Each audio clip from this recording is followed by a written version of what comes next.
Assalamualaikum warahmatullahi wabarakatuh. Perkenalkan, nama saya Nini Mahmudah dengan nomor NIM 210104030126 dari lokal 21-1. Pengertian manajemen dakwah dan hakikat dakwah Islamiyah terbagi menjadi dua. Pertama, pengertian manajemen dakwah. Kedua, hakikat dakwah Islamiyah dan ilmu manajemen dakwah. Pengertian manajemen dakwah serangkaian proses yang berjalan secara kontinu dalam mengatur aktivitas dakwah agar berjalan sesuai rencana dan tepat sasaran. Jadi, manajemen dakwah adalah aktivitas dakwah yang dikelola oleh prinsip manajemen dengan melaksanakan fungsi manajemen itu sendiri yang terjadi di perencanaan, pengorganisasian, penggerakan, dan pengawasan. Suatu manajemen dilaksanakan dengan mengatur dan mengarahkan berbagai sumber daya yang dirumuskan menjadi 6M: manusia, uang, material, mesin, metode, pasar. Keseluruhan sumber daya itu disebut unsur-unsur manajemen yang harus dikoordinasikan oleh pimpinan lembaga dakwah secara berimbang untuk mencapai tujuan. Hakikat Islamiyah dan ilmu manajemen. Hakikat dakwah Islamiyah merupakan aktualisasi iman yang didefinisikan dalam kegiatan manusia beriman dalam masyarakat melalui cara tertentu. Ini terwujudnya ajaran Islam dalam segala segi kehidupan.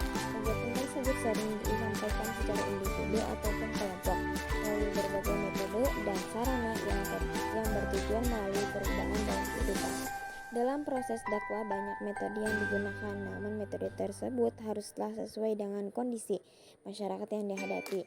Menanamkan akidah tauhid dalam konteks hablum minallah dan mengenakan keadilan sosial dalam konteks hablum minannas, dan dalam action adalah amar ma'ruf nahi mungkar dalam arti makruh nahi mungkar dan jala ajakan untuk mengenakan kebaikan. Ilmu manajemen merupakan serangkaian kegiatan merencanakan, mengorganisasikan, menggerakkan, mengendalikan, menggunakan sumber daya manusia, sarana dan prasarana untuk mencapai tujuan organisasi yang telah ditetapkan secara efektif dan efisien. Pada pengertian di atas terdapat 3 dimensi yang penting, yaitu pertama, manajemen terjadi berkat kegiatan yang dilakukan oleh seorang pengelola. Kedua, kegiatan dilakukan secara bersama-sama melalui orang lain untuk mencapai tujuan. Dan yang ketiga, manajemen itu dilaksanakan dalam organisasi sehingga tujuan yang diinginkan dicapai adalah tujuan organisasi. Landasan dasar manajemen dakwah. Pertama, landasan dasar nakliyah. Kedua, landasan dasar akliyah. Landasan dasar nakliyah adalah yang bersumber dari Al-Quran dan hadis, yang dalam hal ini penguasa menunjukkan kebenaran dengan cara utama. Informasi ini berdasarkan pada otoritas syariat yang diambil dari Al-Quran dan hadis. Al-Quran dan hadis tersebut disebut hijab sebagai sumber bahasa dan ditujukan oleh landasan dasar akliyah secara etimologis adalah segala sesuatu yang berkaitan dengan akal, termasuk jenis dan sifat yang berhubungan dengan akal. Secara garis besar, akliyah mencakup dua hal, yaitu menghukumi dan menyimpulkan, dan menghubungkan realitas sesuai informasi berdasarkan standar kaidah tertentu. Maksudnya adalah hal ini berkaitan dengan norma dan nilai yang diajarkan kepada seorang, termasuk unsur-unsur manajemen dakwah. Pertama, tahsin. Kedua, tahzin. Ketiga, tauqih. Keempat, iktibah. Tahsin, perencanaan dakwah merupakan starting point dari aktivitas manajerial. Perencanaan adalah langkah awal bagi sebuah kegiatan dalam bentuk pemikiran hal-hal yang terkait agar memperoleh hasil yang optimal.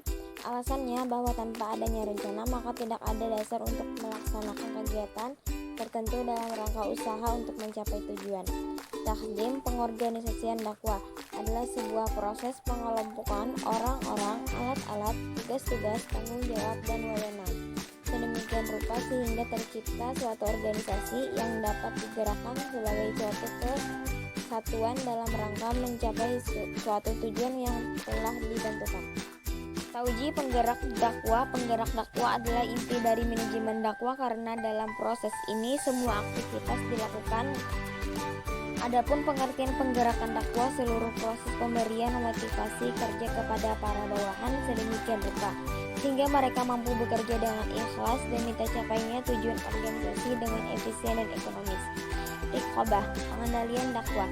Pada organisasi dakwah, penggunaan produser pengendalian ini diterapkan untuk memastikan langkah kemajuan yang telah dicapai sesuai dengan sarana dan penggunaan sumber daya manusia secara efisien, serta pengendalian dakwah lebih bersifat komprehensif, di mana lebih mengarah pada upaya yang dilakukan manajemen agar tujuan suatu organisasi tercapai. Fungsi manajemen dakwah: pertama, planning, perencanaan; dua, working, penggerakan; tiga, organizing, pengorganisasian; keempat, controlling, pengawasan. Planning, perencanaan dakwah merupakan suatu proses penetapan tujuan, sasaran, dan cara mencapai tujuan dakwah melalui berbagai kegiatan dakwah dengan memperhitungkan kemungkinan yang akan terjadi. Fungsi dari perencanaan dakwah yaitu pertama, menentukan langkah dan program dalam menentukan setiap sasaran. 2. Menentukan sarana prasarana mini dakwah. 3. Menentukan materi yang cocok untuk kesempurnaan pelaksanaan. 4. Membuat asumsi berbagai kemungkinan yang dapat terjadi. Organizing, pengorganisasian dakwah merupakan cara koordinasi untuk menghimpun dan mengatur sumber daya manusia ke dalam suatu kerangka yang terstruktur. Fungsi pengorganisasian dakwah yaitu pertama, menyusun suatu kerangka yang menjadi wadah bagi setiap kegiatan. 2. Menetapkan pada penyusun jalinan hubungan kerja yang diantara sebuah organisasi yang tercipta kekompakan.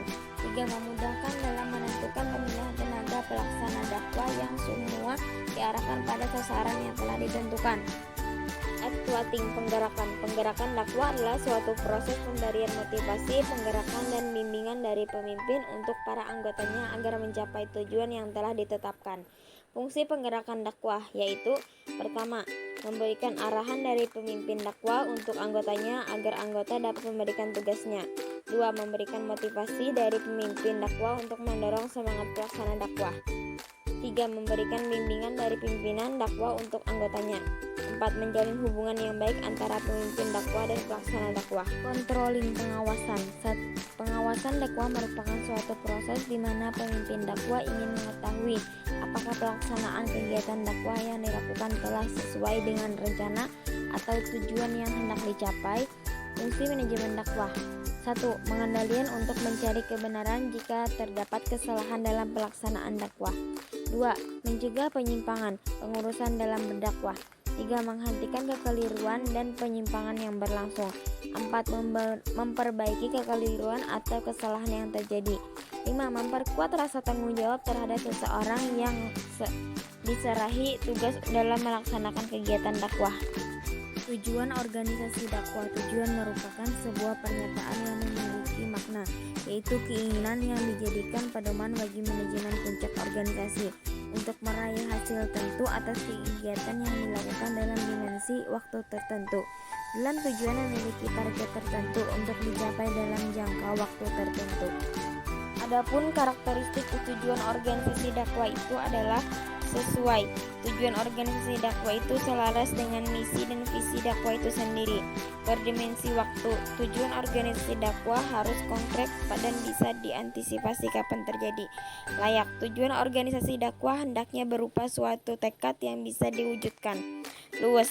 Itu senantiasa bisa disesuaikan atau peka terhadap perubahan situasi dan kondisi umat atau peka terhadap perubahan situasi dan kondisi umat. Bisa dipahami. Tujuan organisasi harus mudah dipahami dan dicerna.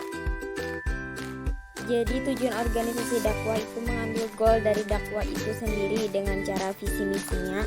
Dengan demikian, maka manajemen dakwah akan menjadi sarana pengendali dan petunjuk dalam menjalankan aktivitas dakwah sehingga mencapai tujuan akhir dakwah, yaitu mendapatkan kebahagiaan di dunia dan di akhirat.